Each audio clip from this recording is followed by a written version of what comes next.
Happy New Year! Happy New Year! Happy New Year! Manigong bagong taon sa inyong lahat. Wow! At mga kasama natin ngayon sa pag-celebrate ang ating certified I-Believer na si Barbie Forteza. Barbie! Hello. Happy New Year! Naka-red. Oo, tama. Kailangan. Talaga namang happy ang New Year ko at excited na ako dahil mag-experiment na naman ako! Yes! Mas matutuwa pa kayo guys pag nalaman nyo yung gagawin natin ngayon. Ano? Ito. Gagawa tayo ng baso na hindi lang gagamitin na pang-inom, pero pwede rin siyang kainin.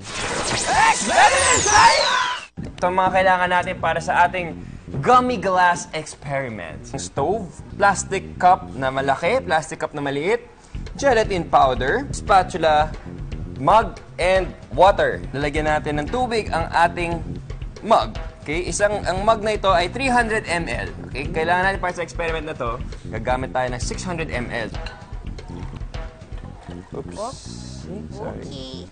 Next step, lalagyan natin ng gelatin powder, 50 grams, okay? Ito ay flavored para may lasa yung kakainin natin mamaya.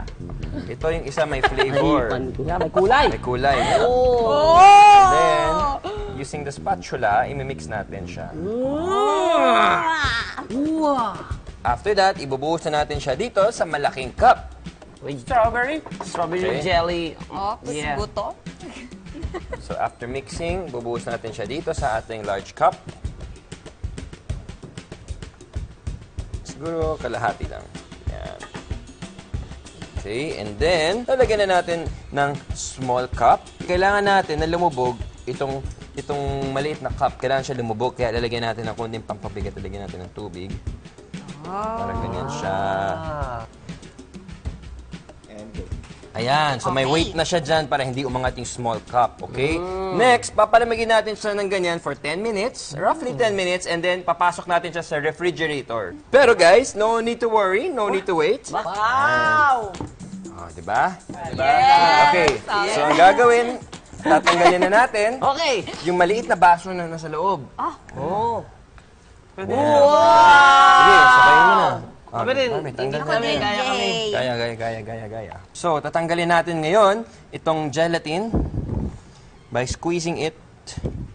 Paano? Wow, galing! Okay. And then, ayan na. Tinanggalin natin siya sa mold niya. Babalik na rin ko siya ngayon.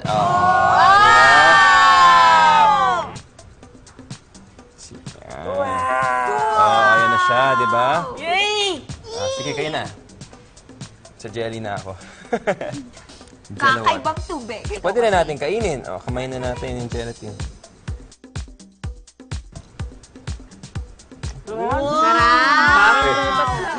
Oh, diba? Ang tamis. I believe! Ang gelatin na ginamit natin ay gawa sa carbohydrates mula sa mga seaweed tulad ng agar at carrageenan. Edible ito o maaaring kainin. Ito ay isang uri ng polysaccharide. Parang pinilipit na lubid ang mahabang carbohydrate molecules nito. Pag ito ay tinutunaw sa kumukulong tubig, nawawala ang pagkapilipit ng molecules. At pag lumalamig, muling napipilipit ang mga molecule chains. Pero this time, sinusunod na nito ang shape o hugis ng container. Kaya naman ang powder nagmukhang baso. I believe.